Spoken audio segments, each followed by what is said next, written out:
Hello everyone, कैसे हैं आप लोग। आई होप आप लोग स्वस्थ होंगे। तो दोस्तों, आज हम आप लोगों को आर्मी का जीडी का क्वेश्चन पेपर 2018 का सॉल्व करने वाला हूं। पूरा क्वेश्चन एक ही वीडियो में सॉल्व होगा दोस्तों। तो टारगेट अपना बनाकर रखिए कि हम 50 प्रश्न होता है, जैसा कि आप लोगों को पता ही होगा दोस्तों कि 50 प्रश्न होता है कि पेपर होता है जो आर्मी का, उसमें 50 प्रश्न होता है। 50 प्रश्न में से हम 48% का टारगेट बनाकर रखेंगे दोस्तों। 48 प्रश्न हमें करना ही करना है, ऐसा टारगेट बनाकर रखेंगे। तो ठीक है दोस्तों, हम शुरू करते हैं।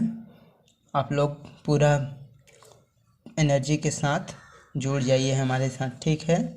तो चलो शुरू करते हैं। कह रहा है, दुनिया का सबसे गहरा सागर कौन है? दुनिया का सबसे गहरा सागर कौन है? तो इसका आंसर दिया है हिंद महासागर। पहला आंसर दिया है हिंद महासागर, नहीं है। हिंद महासागर नहीं है दोस्तों। तो दूसरा ऑप्शन दिया है अटलांटिक महासागर, ये भी नहीं है। तीसरा दिया है प्रशांत महासागर, यही सही है। प्रशांत महासागर सही है, और ये अरब सागर भी नहीं सही है, ठीक है। तो क्वेश्चन नंबर 2 की बात कर लेते हैं। राज्यसभा की एक सदस्य का कार्यकाल कितना होता है? क्वेश्चन नंबर 2 में कह रहा है कि राज्यसभा के एक सदस्य का कार्यकाल कितना होता है। तो इसका ऑप्शन दिया है, ए दिया है 5 ईयर्स, जो कि नहीं होता है, और बी दिया है 4 ईयर्स, वो भी नहीं होता है, और सी दिया है 2 ईयर्स, वो भी नहीं होता है। इसका मतलब डी ऑप्शन सही है, 6 वर्ष का होता है राज्यसभा के सदस्य का कार्यकाल, ठीक है। तो क्वेश्चन नंबर 3 की बात कर लेते हैं। क्वेश्चन नंबर 3 क्या कह रहा है दोस्तों? अंतर्राष्ट्रीय न्यायालय के अध्यक्ष नियुक्त किए जाने वाले पहले भारतीय कौन थे? अंतर्राष्ट्रीय न्यायालय के अध्यक्ष नियुक्त किए जाने वाले पहले भारतीय कौन थे? भारतीय की बात कर रहा है दोस्तों। अंतर्राष्ट्रीय न्यायालय के अध्यक्ष थे पहली बार कौन बने थे? तो ऑप्शन इसका ए सही है दोस्तों, नगेंद्र सिंह बने थे पहला अध्यक्ष अंतर्राष्ट्रीय न्यायालय के, ठीक है दोस्तों। क्वेश्चन नंबर 4 की बात कर लेते हैं। क्वेश्चन नंबर 4 कह रहा है, कौन सा दिन मानव अधिकार दिवस के रूप में मनाया जाता है? आप लोगों को इसका आंसर ज़रूर पता होगा दोस्तों। कमेंट बॉक्स में हमसे पहले आंसर दे दिया करो दोस्तों। क्वेश्चन को देखते ही कमेंट बॉक्स में लिख दिया करो कि ऑप्शन इसका ये सही है, ठीक है दोस्तों। तो हम इसका आंसर बता दे रहे हैं कि इसका आंसर 24 अक्टूबर को नहीं मनाया जाता है, 24 अक्टूबर को नहीं मनाया जाता है, 4 जुलाई को भी नहीं मनाया जाता है। तो फिर 10 दिसंबर को इसका मनाया जाता है, 10 दिसंबर को मानव अधिकार दिवस मनाया जाता है। क्वेश्चन नंबर 5 की बात कर लेते हैं। तो क्वेश्चन नंबर 5 कह रहा है कि भारत की सबसे बड़ी उद्देश्य नदी घाटी परियोजना है। भारत की सबसे बड़ी है दोस्तों, तो आप लोग इसे याद कर लीजिएगा। हम बता दे रहे हैं, भाखरा नांगला, भाखरा जो नांगल लिखा है वही है सबसे बड़ी बहुउद्देशीय नदी घाटी परियोजना, यही है। ऑप्शन बी सही है, ठीक है दोस्तों। तो देखते हैं क्वेश्चन नंबर 6। क्वेश्चन नंबर 6 क्या कह रहा है? क्वेश्चन नंबर 6 बोल रहा है दोस्तों कि सांची स्तूप किस राज्य में स्थित है? सांची स्तूप किस राज्य में स्थित है? तो इसका ऑप्शन ए सही है। ऑप्शन ए मध्य प्रदेश में स्थित है। सांची स्तूप मध्य प्रदेश में स्थित है। क्वेश्चन नंबर 7 की बात कर लेते हैं। क्वेश्चन नंबर 7 कह रहा है, ईच वन टीच वन कार्यक्रम किससे संबंधित है? ईच वन टीच वन कार्यक्रम किससे संबंधित है? तो आप लोगों को बता दें कि ये प्रौढ़ शिक्षा के लिए संबंधित है। प्रौढ़ शिक्षा इसमें दी जाती है दोस्तों। तो ईच वन टीच वन में प्रौढ़ शिक्षा दी जाती है, ठीक है। क्वेश्चन नंबर 8 की बात कर लेते हैं।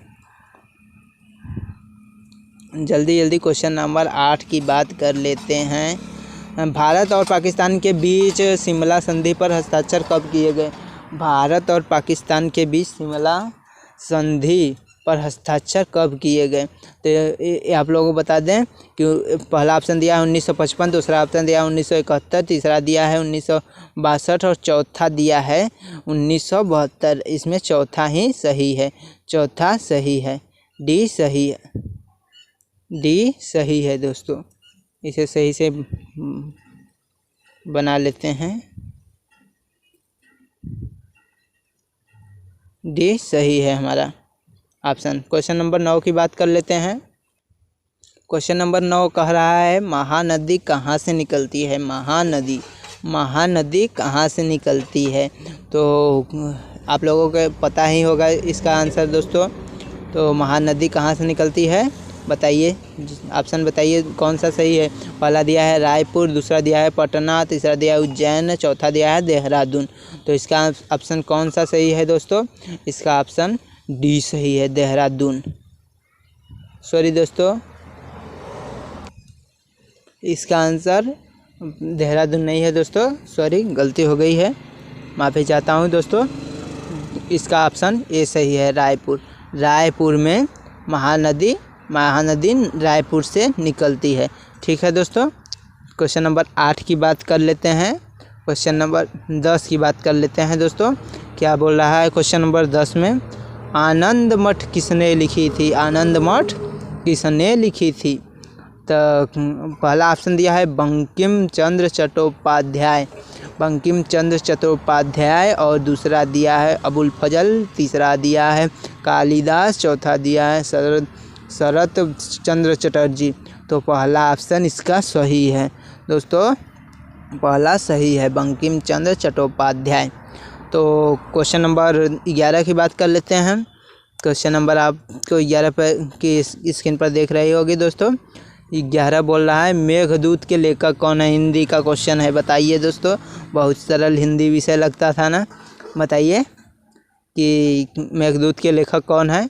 मेघदूत के लेखक बताइए, जल्दी बताइए। मेघदूत के लेखक कालिदास हैं। कालिदास मेघदूत के लेखक हैं, ना कि तुलसीदास और कौटिल्य और वेद व्यास, ये लोग नहीं हैं। तुलसीदास तो जानते हैं ब्रजभाषा में लिखे हुए हैं सभी कुछ। वेद व्यास तो महाभारत के रचयिता हैं। क्वेश्चन नंबर 12 की बात करते हैं। 12 में क्वेश्चन नंबर बोल रहा है सौरमंडल का सबसे बड़ा ग्रह है, मतलब सौरमंडल का सबसे बड़ा ग्रह कौन है। तो आप लोगों को इसका आंसर पता ही होगा दोस्तों, नाम से ही पता है कि बृहस्पति मतलब सबसे बड़ा है। बृहस्पति, बृहद मतलब बड़ा। ठीक है दोस्तों, ऑप्शन ए सही है। क्वेश्चन नंबर 13 की बात कर लेते हैं। 13 का कह रहा है क्वेश्चन, 13 कह रहा है दोस्तों, इनमें से कौन हमारी संसद का हिस्सा नहीं है। हमारी संसद का अध्यक्ष तो है दोस्तों, लोकसभा भी है, मुख्य न्यायाधीश नहीं है। इसका मतलब ऑप्शन सी सही होगा, संसद का हिस्सा नहीं है। ठीक है। क्वेश्चन नंबर 14 की बात कर लेते हैं। क्वेश्चन नंबर 14 में बोल रहा है दोस्तों, अशोक ने अपनी आखिरी लड़ाई कहाँ लड़ी। हाँ बताइए दोस्तों, इसके ऊपर पिक्चर भी बना हुआ है, देखे होंगे मूवी। कहाँ की लड़ाई की थी दोस्तों। अशोक ने अपनी आखिरी लड़ाई कहाँ, कलिंग पे की थी। कलिंग ऑप्शन बी सही है, कलिंग पे की थी। अशोक ने अपनी आखिरी लड़ाई कलिंग पे की थी। क्वेश्चन नंबर 15 देखते हैं दोस्तों क्या कह रहा है। क्वेश्चन नंबर 15 आपको स्क्रीन पर दिखाई दे रहा होगा दोस्तों। गौतम बुद्ध का जन्म कब हुआ था। गौतम बुद्ध का जन्म कब हुआ था। तो ऑप्शन दिया है इसमें कि गौतम बुद्ध का जन्म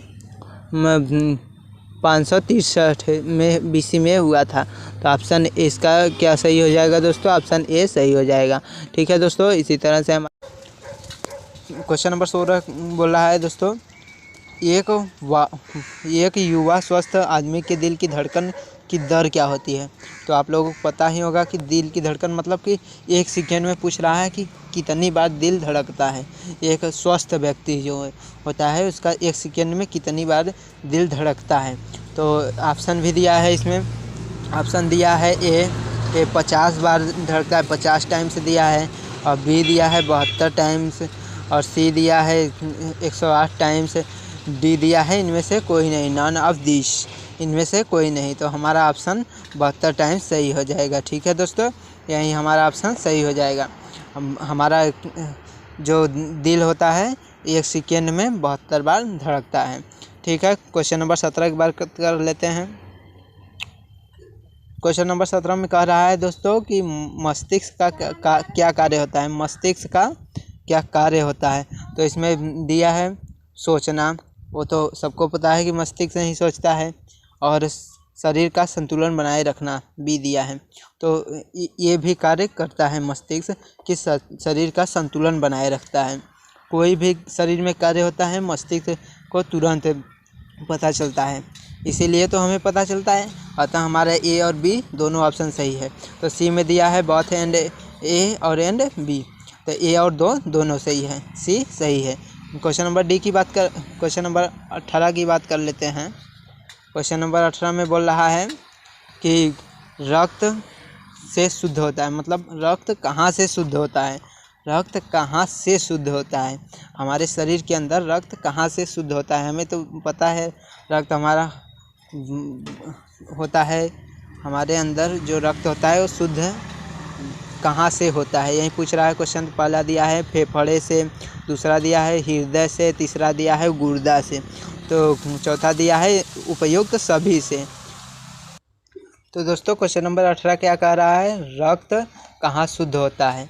तो दिया है, उसमें ऑप्शन दिया है, तो ऑप्शन सी सही है। गुर्दे से रक्त शुद्ध होता है, ऑप्शन सी करेक्ट है। ठीक है, क्वेश्चन नंबर 19 की बात कर लेते हैं। 19 में क्या कह रहा है, तापमान दिखाने के लिए थर्मामीटर में क्या प्रयोग किया जाता है, मतलब थर्मामीटर में क्या होता है जिससे हम तापमान का मापन किया जाता है। ठीक है दोस्तों, मतलब ताप का मापन करने के लिए जो तापमान का प्रयोग किया जाता है उसमें में क्या भरा होता है। तो पहला दिया है लेड, दूसरा दिया है पारा, तीसरा दिया है चांदी, और चौथा दिया है इनमें से कोई नहीं। तो ऑप्शन हमारा बी सही हो जाएगा, पारा भरा होता है इसमें। ठीक है दोस्तों, आप कोशिश करिएगा कि हमसे पहले इसका आंसर दे पाएँ। ठीक है दोस्तों, आगे शुरू करते हैं, आगे देखते हैं क्वेश्चन नंबर 20 क्या कह रहा है। क्वेश्चन नंबर 20 बोल रहा है, इनमें से किन जानवरों के समूहों का खून जो होता है ठंडा होता है। तो ऑप्शन हमारा दिया है पहला कि क्रो, मतलब क्रो, केचुआ, मेढक, और बी दिया है मेढक, क्रो, व्हेल, और सी दिया है पेंगुइन, सेलेमेंडर, बंदर, डी दिया है रोहू, मेढक, कोबरा। तो इसमें से रोहू, मेढक और कोबरा का जो होता है खून ठंडा होता है। ठीक है, ऑप्शन डी करेक्ट हो जाएगा। क्वेश्चन नंबर 21 की बात कर लेते हैं। क्वेश्चन नंबर 21 बोल रहा है सूर्य ग्रहण कब होता है, मतलब सूर्य ग्रहण होता है जब, तब क्या होता है। तो सूर्य ग्रहण जब, ऑप्शन दिया है पृथ्वी, सूर्य और चंद्रमा के बीच में जब आती है तब सूर्य ग्रहण होता है। ऑप्शन बी दिया है चंद्रमा सूर्य और पृथ्वी के बीच में आता है तब होता है, और सी दिया है संकट के दौरान, डी दिया है सूर्य, चंद्रमा और पृथ्वी के बीच आता है। जब सूर्य, चंद्रमा और पृथ्वी के बीच आएगा तो चंद्र ग्रहण लगेगा दोस्तों, चंद्र ग्रहण। और यहाँ पूछा है हमें सूर्य ग्रहण, तो चंद्रमा सूर्य और पृथ्वी के बीच में आ रहा है, इसलिए ये सूर्य ग्रहण हो रहा है। तो हमारा बी ऑप्शन करेक्ट हो जाएगा। क्वेश्चन नंबर 22 की बात कर लेते हैं। क्वेश्चन नंबर 22 बोल रहा है बिजली का अच्छा सुचालक कौन है। बिजली का अच्छा सुचालक कौन है। सुचालक मतलब कंडक्टर। बिजली का अच्छा सुचालक मतलब कि जिसमें से बिजली अच्छे से प्रवाहित हो सके, मतलब विद्युत अच्छे से प्रवाहित हो सके, उसे सुचालक कहते हैं। जितना अच्छा से प्रवाहित हो सके। इसमें दिया है ए ऑप्शन कांच में हमें पता है कि बिजली नहीं प्रवाहित होती है, और भी दिया है कागज़ में भी बिजली नहीं प्रवाहित होती है। तो ऑप्शन ए बी हमारा दोनों गलत हो गया। ठीक है, तो ऑप्शन सी दिया है तांबा। अब पानी में होती है लेकिन हल्की होती है, तो इसलिए इसमें गलत हो गया। अच्छा पूछा है इसलिए तांबा सही हो जाएगा, तांबा सी ऑप्शन सही हो जाएगा। ठीक है दोस्तों, तो इसे रेज कर दे रहे हैं। तांबा सही है, ऑप्शन सी सही है। क्वेश्चन नंबर 23 की बात कर लेते हैं। क्वेश्चन नंबर 23 में बोल रहा है बेरी बेरी किस विटामिन की कमी से होता है? बेरी बेरी जो रोग होता है, पहले ही पढ़ चुके होंगे दोस्तों, 6-7 के बुक में पढ़ चुके होंगे। ये रटवाया जाता है कि विटामिन ए की कमी से कौन सा रोग होता है, विटामिन बी की कमी से कौन सा रोग होता है। बेरी बेरी विटामिन बी की कमी से होता है, बी की कमी से, बी नाम से अपना समझ लो दोस्तों, याद कर लीजिएगा। ATP, क्वेश्चन नंबर 24 बोल रहा है ATP क्या है? ATP मतलब इसका फुल फॉर्म पूछ रहा है, तो इसका फुल फॉर्म ATP का होता है एडिनिन ट्राइफॉस्फेट, मतलब फास्फेट, एडिनिन ट्राइफॉस्फेट होता है ATP का फुल फॉर्म। ऑप्शन बी हमारा करेक्ट हो जाएगा। ठीक है दोस्तों, ऑप्शन बी करेक्ट हो जाएगा। क्वेश्चन नंबर 25 की बात करते हैं। तो 25 क्वेश्चन नंबर दिया है, इनमें से कौन सा नियम अर्नस्ट हैकल द्वारा दिया गया था? अर्नस्ट हैकल एक वैज्ञानिक हैं, उन्होंने इनमें से कुछ नियम दिया गया है, इनमें से कौन उन्होंने नियम दिया था? तो पहला तो आप लोगों को पता ही होगा दोस्तों, ये न्यूलैंड का वंशागति का नियम है। दूसरा दिया है बायोजेनेटिक का नियम, तो यही अर्नस्ट हैकल ने दिया था। हैकल का नियम बायोजेनेटिक का नियम है। ऑप्शन बी हमारा करेक्ट हो जाएगा। ऑप्शन बी करेक्ट हो जाएगा। ऑप्शन ए को रेज कर दे रहे हैं, ऑप्शन बी करेक्ट हो जाएगा। तो क्वेश्चन नंबर 26 की बात करते हैं। 26 क्या कह रहा है? बर्फ़ के पिघलने का तापमान है, बर्फ़ के पिघलने का तापमान है, कितने डिग्री सेल्सियस पर बर्फ़ पिघल जाता है? दोस्तों, बर्फ़ जो होता है पानी का रूप होता है, तो पानी में कितने डिग्री सेल्सियस पर वो बन जाता है, तो उसे ही बताना है हमें। ये हमको पता है कि जब पानी 100 डिग्री सेल्सियस पर बर्फ़ में परिवर्तित हो जाता है, और बर्फ़ 4 डिग्री सेल्सियस पर बर्फ़ पानी बन जाता है। ये हमें याद करना होगा। ठीक है दोस्तों, क्वेश्चन नंबर 27 की बात करते हैं। हीमोग्लोबिन किस में पाया जाता है? आप लोगों को पता ही होगा दोस्तों कि हीमोग्लोबिन रक्त में पाया जाता है, रक्त में हीमोग्लोबिन पाया जाता है। क्वेश्चन नंबर 28 बोल रहा है, क्वेश्चन नंबर 28 बोल रहा है, एक परमाणु के नाभिक में क्या होते हैं? तो आप लोगों को पता ही है दोस्तों कि जो परमाणु होते हैं लगभग वो गोलाकार होते हैं, तो उसमें परमाणु का नाभिक जो होता है उसमें एक धनावेश होता है, तो परमाणु के नाभिक में धनावेश कण होते हैं। इलेक्ट्रॉन, पता है हमको कि इलेक्ट्रॉन निगेटिव होते हैं, इलेक्ट्रॉन ऋणावेश होते हैं, और परमाणु के नाभिक में धनावेश कण होते हैं। धनावेश में होता है प्रोटॉन और न्यूट्रॉन। न्यूट्रॉन पर कोई आवेश नहीं होता है, प्रोटॉन पर धनावेश होता है, तो न्यूट्रॉन और प्रोटॉन परमाणु के नाभिक में होते हैं। अतः ऑप्शन सी हमारा सही हो जाएगा। 29 क्वेश्चन देख लेते हैं। पारे में मिले धातुओं के मिश्रण को क्या कहते हैं? पारे में जो मिला होता है धातु का मिश्रण, उसको क्या कहते हैं? तो पहला आंसर दिया है पारद धातु, दूसरा दिया है मिश्र धातु, तीसरा दिया है पारा नमक, चौथा दिया है विलयन। तो क्या कहते हैं उसे? जैसा कि नाम से ही पता चल जा रहा है, पारद धातु कहते हैं। पारद धातु, ऑप्शन ए सही हो जाएगा। क्वेश्चन नंबर 29 की बात, क्वेश्चन नंबर 30 की बात कर लेते हैं। क्वेश्चन नंबर 30 कह रहा है दोस्तों कि अमोनियम क्लोराइड का सूत्र है।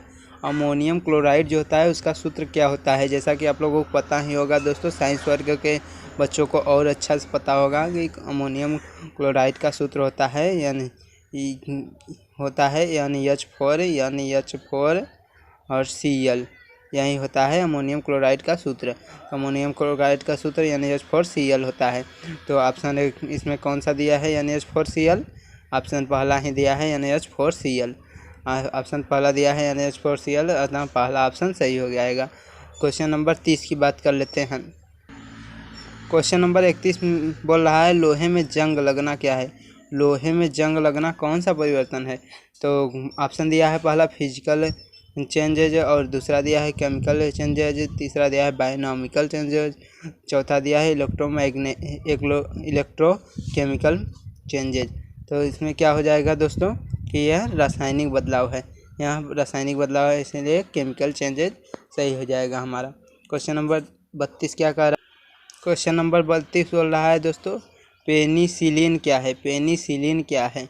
पेनिसिलिन एक जैसा कि आप लोगों को पता ही होगा कि एक एंटीबायोटिक दवा है। पेनिसिलिन एंटीबायोटिक दवा है। ऑप्शन हमारा क्या सही हो जाएगा दोस्तों? ऑप्शन ए सही हो जाएगा। एंटीबायोटिक दवा है पेनिसिलिन एंटीबायोटिक दवा है। क्वेश्चन नंबर 33 की बात कर ले। क्वेश्चन नंबर 33 बोल रहा है दोस्तों कि फूल में नर और मादा की जिनको अंडाणु और क्या कहा जाता है? अंडाणु और क्या कहा जाता है? मतलब कि नर को तो अंडाणु कहा जाता है पुष्पों में, और मादा को क्या कहा जाता है? जैसा कि ऑप्शन दिया है युग्मनज, दूसरा दिया है पराग, तीसरा दिया है कोशस्थ कीट, चौथा दिया है शुक्राणु। तो इसमें से कौन सा ऑप्शन सही हो जाएगा? मादा जिनको हम पराग कहते हैं। ऑप्शन बी हमारा करेक्ट हो जाएगा। क्वेश्चन नंबर 34 की बात कर लेते हैं। क्वेश्चन नंबर 34 स्क्रीन पर दिखाई दे रहा होगा दोस्तों। क्वेश्चन नंबर 34 बोल रहा है कि कौन सा मौलिक कण जो प्रोटॉन और इलेक्ट्रॉन के अलावा परमाणु का गठन करता है? कौन सा मौलिक कण है जो प्रोटॉन और इलेक्ट्रॉन के अलावा नाभिक का गठन करता है? नाभिक में हमें पता ही है दोस्तों कि नाभिक में प्रोटॉन और न्यूट्रॉन होते हैं। तो प्रोटॉन और न्यूट्रॉन, तो इसका ऑप्शन हो जाएगा न्यूट्रॉन इसमें होता है जो कि नाभिक का गठन करता है। न्यूट्रॉन का कौन सा ऑप्शन दिया है दोस्तों? सी ऑप्शन दिया है न्यूट्रॉन, करेक्ट हो जाएगा सी। क्वेश्चन नंबर 35 की बात कर लेते हैं। तो दोस्तों क्वेश्चन नंबर 35 बोल रहा है इनमें से एक यौगिक नहीं है। मतलब कि कौन सा यौगिक नहीं है और बाकी सब यौगिक हैं? 3 यौगिक हैं और एक यौगिक नहीं है। तो कौन सा यौगिक नहीं है? हमें पता है कि स्टील जो है यौगिक ही है, पानी जो है यौगिक ही है, और पीतल जो है यौगिक ही है। तो इसमें से वायु यौगिक नहीं है, अतः ऑप्शन ए सही हो जाएगा। ऑप्शन ए करेक्ट हो जाएगा। ऑप्शन ए करेक्ट हो जाएगा। अब पता ही है हमको दोस्तों कि जो वायु होता है वो विभिन्न गैसों का मिश्रण होता है, यौगिक नहीं होता है, मिश्रण होता है विभिन्न गैसों का। देखते हैं क्वेश्चन नंबर 36 क्या कह रहा है। क्वेश्चन नंबर 36 बोल रहा है दोस्तों 2 - 2 का मान क्या होगा? ये तो वेरी सिंपल सवाल है दोस्तों कि 2 - 2 में से अगर 2 घटाएंगे तो क्या हो जाएगा? बराबर 0 ही आएगा ना हमारा। तो 0 ऑप्शन कौन सा दिया है? ऑप्शन 0 कौन सा दिया है? ऑप्शन 0 दिया है, फर्स्ट दिया है 0। तो ये हमारा ऑप्शन सही हो जाएगा। ठीक है, क्वेश्चन नंबर 37 की बात कर लेते हैं क्या कह रहा है। क्वेश्चन नंबर 37 में बोल रहा है एक त्रिभुज के 2 कोण 30 और 105 है तो तीसरा कोण क्या होगा? मतलब कि बोल रहा है कि एक त्रिभुज के 2 कोण हैं 30 और 105, तो तीसरा कोण क्या होता है? जैसा कि हम लोगों को पता ही है दोस्तों कि त्रिभुज के तीनों कोणों का योग 180 होता है। 180 होता है तो 2 कोण का मान दे दिया है, तीसरा कोण हमें पता करना है।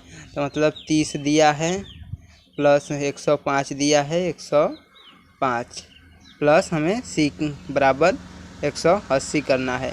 180 करना है। तो हम 30 और 105 जोड़ेंगे तो कितना आएगा दोस्तों? 135 आएगा। 135 प्लस सी बराबर 180 हो जाएगा। 135 प्लस सी बराबर 180 हो जाएगा। तो 135 को इधर भेजेंगे तो सी बराबर क्या हो जाएगा? 180 माइनस 135 हो जाएगा। तो पूरा क्या हो जाएगा? घटा देंगे दोस्तों तो हमारा आएगा 45 आएगा।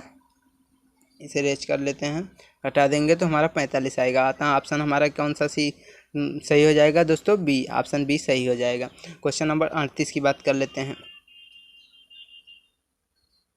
क्वेश्चन 38 बोल रहा है दोस्तों 45 का 7/9 क्या होगा? मतलब का जहाँ लिख दे दोस्तों वहाँ पर हमें गुणा करना चाहिए, कि मतलब का जहाँ लिख दे वहाँ पर हमें गुणा करना चाहिए। तो 45 का 7/9, 45 गुणे 7/9, तो हम जानते हैं यहाँ से कट सकता है। 9 × 5 = 45, 5 गुणे 7, 7 × 5 = 35 आएगा हमारा आंसर। 35 कौन सा ऑप्शन में दिया है दोस्तों? ऑप्शन बी में दिया है 35, अतः ऑप्शन बी हमारा सही हो जाएगा। क्वेश्चन नंबर 39 की बात कर लेते हैं। क्वेश्चन नंबर 39 बोल रहा है दोस्तों, अगर 0.4 z माइनस 3 बराबर -7/5 है तो z इंटू 1.5z प्लस 9 का मान क्या होगा, यही पूछ रहा है दोस्तों। तो इसे आप लोग सॉल्व कीजिएगा, अगर नहीं आएगा तो हम इसे बता देंगे। ठीक है दोस्तों, इसे बहुत ही सिंपल सवाल है कि पक्षांतर केवल करना है, इसमें गुणा करके इसका मान निकालना है। नहीं आएगा तो ज़रूर हम बता देंगे। थोड़ा गुणा है दोस्तों, तो इसे हम एक अच्छी तरह से अच्छी वीडियो में बताकर आपको समझा देंगे। ठीक है, करिएगा अपना कोशिश। क्वेश्चन नंबर 40 दोस्तों आपको स्क्रीन पर दिखाई दे रहा होगा। क्वेश्चन नंबर 40 क्या है, 300 मीटर लंबाई और 200 मीटर चौड़ाई के एक खेल के मैदान का क्षेत्रफल कितना होगा। तो जैसा कि आपको पता ही है दोस्तों कि क्षेत्रफल पूछ रहा है, लंबाई और चौड़ाई दिया है तो क्षेत्रफल पूछा है, तो मतलब आयत का क्षेत्रफल पूछा है। तो आयत का क्षेत्रफल लंबाई गुणे चौड़ाई होता है, तो इसका गुणा इसमें कर देंगे दोस्तों। 300 गुणे 200, 300 गुणे 200,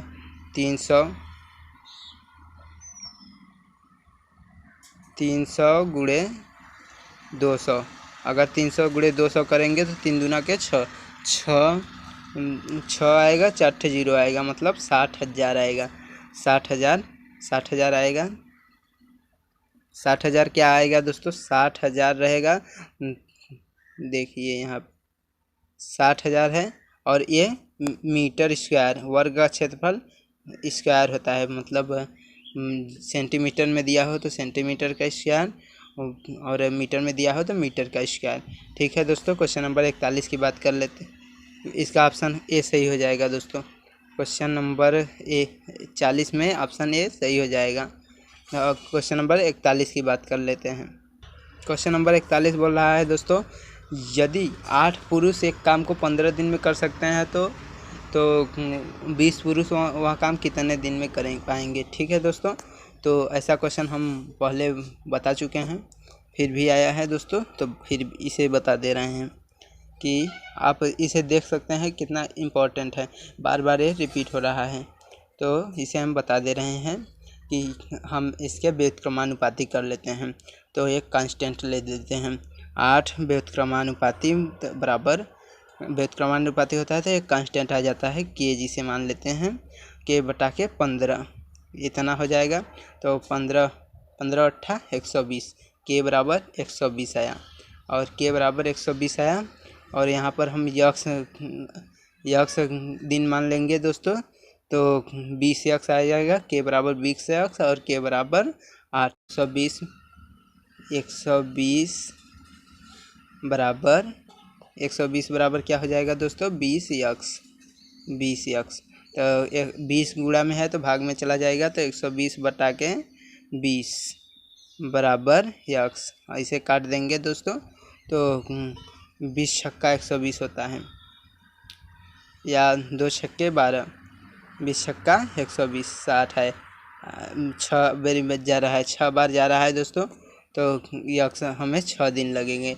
6 दिन ऑप्शन हमें इसमें से कोई नहीं दिया है दोस्तों। देखिए, एक 7 दिन दिया है, एक 10 दिन दिया है, एक 8 दिन दिया है, और एक दिया है, इनमें से कोई नहीं।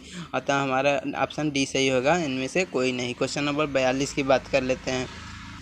क्वेश्चन नंबर 42 बोल रहा है दोस्तों कि 4.21 का आंशिक मान क्या होगा। 4.21 का आंशिक मान, मतलब दोस्तों 4.1 जब होता है, 4 के 0.21 है, तो हम इसे कैसे करते हैं पता होगा आप लोगों को दोस्तों, कि अगर इसे दशमलव को हटाना है यहाँ से, तो हम इसमें भाग दे देंगे इधर से, जिधर अंक पर जितने अंक पर होगा उतने अंक पर ही भाग दे देंगे। तो भाग दे देंगे हमें 1 2, देखिए यहाँ 1 लिख कर 1 2 0 लिख देंगे। इधर दशमलव की जितना अंक पर होगा, जितना अंक पर दशमलव लगा होगा उतनी 0 लगा देंगे। तो 421 बटा के 100, 421 बटा के 100 हो जाएगा। तो 421 बटा के 100 कौन सा ऑप्शन दिया है दोस्तों, ऑप्शन ए दिया है, 421 बटा 100। अतः हमारा ऑप्शन ए सही हो जाएगा। आई होप आप लोगों को मैं क्लियर रूप से समझा पा रहा हूँ दोस्तों। क्वेश्चन नंबर 43 की बात कर लेते हैं दोस्तों। क्वेश्चन नंबर 43 बोल रहा है 1/2 प्लस 1/4 का मान क्या होगा। मतलब इसे हमें जोड़ना है, 1/2 और 1/4 को। तो जोड़ देते हैं, जैसा कि आप लोगों को जोड़ आता ही होगा दोस्तों, कि बोल रहा है 1/2 1/2 प्लस 1/4। तो क्या हो जाता है दोस्तों, इसका एलसीएम लेते हैं तो 4 ही आएगा। तो 2 का इधर गुणा कर देंगे, 2 + 1, 1 + 2/4 आ जाएगा। 1 + 2/4, तो 1 + 2 जोड़ेंगे 3/4। तो ऑप्शन हमारा 3/4 आ जाएगा। रेज कर देते हैं, ऑप्शन हमारा क्या होगा 3/4। 3/4 कौन सा दिया है दोस्तों, ए दिया है, ए दिया है 3/4। तो 3/4 सही हो जाएगा ए ऑप्शन। क्वेश्चन नंबर 44 की बात कर लेते हैं। क्वेश्चन नंबर 44 बोल रहा है 0.10 मतलब 0 उधर नहीं है दोस्तों, 0.0036 का वर्गमूल ज्ञात करना है। वर्गमूल हमें पता ही होगा दोस्तों कि वर्गमूल कैसे लिखते हैं, ऐसे लिखते हैं दोस्तों, ऐसे करके ऐसे लिखते हैं। यहाँ पर बन नहीं रहा है, बता दे रहे हैं दोस्तों, ऐसे करके ऐसे लिखते हैं। 0.0636 दिया है, तो यहाँ पर हम क्या कर देंगे 6 के 36 मतलब 6, 0.06 आ जाएगा। पेयर में होता है दोस्तों, 0.06 आ जाएगा वर्गमूल। तो कहाँ हो जाएगा, ऑप्शन हमारा दिया है ए ही 0.06। क्वेश्चन नंबर 45 की बात कर लेते हैं। क्वेश्चन नंबर 45 स्क्रीन पर दिखाई दे रहा होगा दोस्तों। एक वर्ग की परिधि 1000 सेमी है, उस वर्ग के एक भुजा कितनी होगी, उस वर्ग के एक भुजा कितनी होगी। मतलब वर्ग दिया है दोस्तों, वर्ग जैसा कि आप लोगों को पता ही होगा, वर्ग होता है कि लंबाई चौड़ाई ऊंचाई सब बराबर होती है। ये इक्वल इसके, ए स्क्वायर इक्वल इसके होता है, सभी बराबर होता है।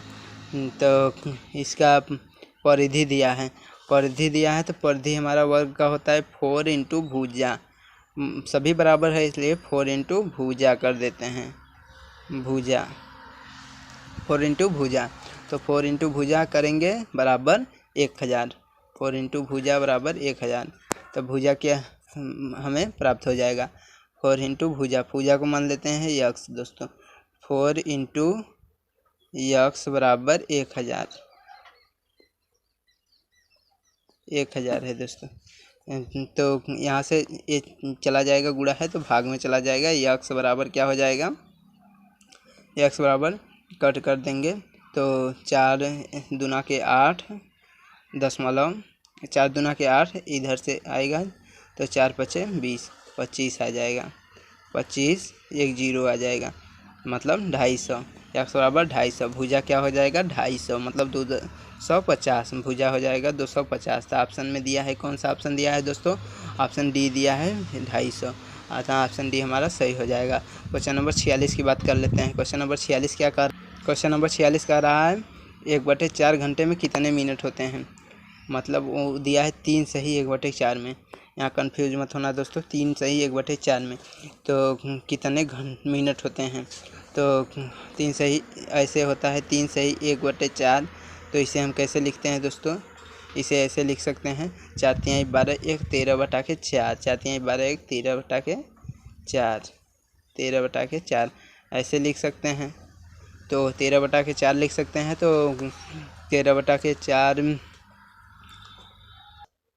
यहाँ पर देखो ये दोस्तों 13/4 आया, 13/4 ये घंटे हैं, 13/4 घंटे हैं, तो इसे मिनट में चेंज करेंगे। 13/4 घंटे हैं तो मिनट में चेंज करने के लिए हम 60 का गुणा करेंगे, 60 का गुणा करेंगे तो इसे कट करेंगे तो क्या आ जाएगा, 4 × 1 = 4, 4 × 5 = 20, 15 आ जाएगा। 15 × 13 करेंगे दोस्तों तो क्या आ जाएगा, 15 × 45 की 5, 15 × 1 = 15, 15 × 4 = 19 आ जाएगा। आंसर 19, मतलब कि 19 5, 19 और 5, 19 5 लिख लेते हैं दोस्तों। 19 5 मतलब 195। ऑप्शन क्या हो जाएगा, ऑप्शन दिया है 195, ऑप्शन बी सही दिया है दोस्तों, ऑप्शन बी 195 दिया है, option B is correct. Question number 47 की बात कर लेते हैं। क्वेश्चन नंबर 47 कह रहा है दोस्तों x + 4 + x + 5 कोष्ट में मतलब एक गुणा है दोस्तों। तो गुणा होता है तो हम क्या कैसे गुणा करते हैं पता ही होगा दोस्तों कि इसका इसके साथ, इसका इसके साथ करेंगे, यक्स का यक्स के साथ, फिर यक्स का 5 के साथ, फिर 4 का यक्स के साथ, फिर 4 का 5 के साथ चिन्ह के साथ करेंगे। तो कर लेते हैं, यक्स का यक्स में करेंगे तो यक्स स्क्वायर आएगा और यक्स का 5 में करेंगे तो 5 यक्स आएगा। और फिर ये 4 का यक्स में करेंगे तो प्लस 4 यक्स आएगा, 4 यक्स आएगा। और फिर 4 का 5 में करेंगे तो 20 आएगा, 4 पचे 20, ऐसे गुणा हो जाएगा। तो यक्स स्क्वायर प्लस 4, ये 5 है दोस्तों, ये 4 है, 5 4 9 x, x square plus 9 x plus 20। ये ऑप्शन जो भी दिया होगा दोस्तों करेक्ट होगा। X square plus 9 x plus 20। यहाँ पर देखिए दोस्तों, x square plus 9 x plus 20, option D सही है, ऑप्शन डी में दिया है। क्वेश्चन नंबर 48 की बात करते हैं। क्वेश्चन नंबर 48 बोल रहा है, यदि 40, 10, 25, 20, 35 और यक्स का औसत 25 है तो यक्स का मान ज्ञात कीजिए। 40, 10, 25, 20 और 35, मतलब दोस्तों कि ये दिया है 1 2 3 4 5 6 अंक दिया है और उसका औसत बता रहा है कि 25 होगा। तो हमें पता ही है, इन्हें जोड़कर पूरा को, उसमें साथ में यक्स भी जोड़ेंगे, तो इन्हें जोड़ेंगे तो हमारा कितना आएगा दोस्तों, 40, 10, 50, 50, 25, 75, 75, 20, 95, 95, 35, 130 आएगा। 130 बटा के 1 2 3 4 5 6, 130 बटा के 6 करेंगे, रेज कर लेते हैं। तो 130 बटा के 6 करेंगे बराबर 25 करेंगे, 25 औसत दिया है तो 6 से काट देंगे दोस्तों, 6 दूना के 12, 6 दूना के 12, 120 करेक्ट होगा। तो 6 दूना के 12 क्या आ जाएगा दोस्तों, इधर बच रहा है 1, कुछ रंग हो रहा है दोस्तों, देखते हैं कहाँ पर हो रहा है। इनका मान जोड़ेंगे, 40, 10, 50, 25, 75, 20, 95, 35, 95 प्लस 35, 130 ही आ रहा है दोस्तों। 130 plus x, 2 2 4 1 5 2 6, 130 plus x, 130 plus x नहीं किए थे दोस्तों, यक्स अपान 6 करेंगे बराबर 25, पूरे के बराबर है दोस्तों, पूरे के बराबर 25 है। तो यहाँ से 6 का इस पर मल्टीप्लाई करेंगे, 25 छक्का 125, 25 पचे 125, 25 छक्का 150, 5 छक्का 30, 6 दूना के 12, 150, 25 छक्का 150, इधर मल्टीप्लाई हो जाएगा 150, तो 135, 130 इधर से माइनस हो जाएगा। देखिए दोस्तों कि यक्स बराबर क्या हो जाएगा, यक्स बराबर 150 माइनस 130 हो जाएगा। तो आंसर कितना आ जाएगा, 20,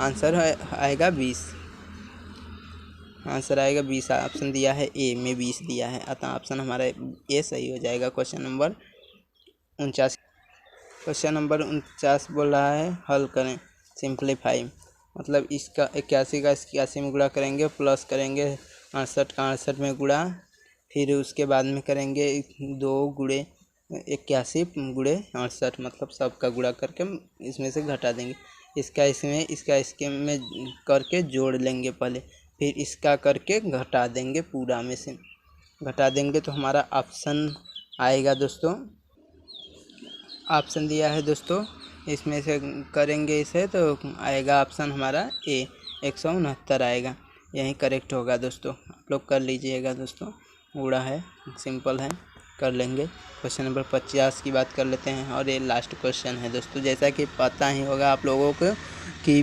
50 ही क्वेश्चन पूछे जाते हैं आर्मी के एग्ज़ाम में, ठीक है दोस्तों। ये 2019 का क्वेश्चन पेपर है जिसे हम सॉल्व कर रहे हैं। 50 क्या कह रहा है दोस्तों, वर्ग के क्षेत्रफल कितना होता है, वर्ग का क्षेत्रफल क्या होता है, अभी बताया हूँ दोस्तों कि वर्ग की जो परिधि होती है 4 गुणे भुजा होती है, तो वर्ग का क्षेत्रफल क्या होगा, वर्ग का क्षेत्रफल भुजा गुणे भुजा होगा, ये गलत है, ये सब गलत है, भुजा गुणे भुजा होगा, अतः हमारा ऑप्शन ये सही है। आई होप आप लोग क्लियर रूप से समझ पा रहे होंगे दोस्तों। हमारे चैनल को सब्सक्राइब करें, बेल आइकन को प्रेस करना ना भूलें, हमारे वीडियो को भी लाइक करना ना भूलें, अपने दोस्तों के साथ ज़्यादा से ज़्यादा शेयर करें, जो भी आर्मी की तैयारी करना चाहते हैं फ्री में हमारे चैनल से कर सकते हैं, ठीक है दोस्तों। Thanks for watching this video.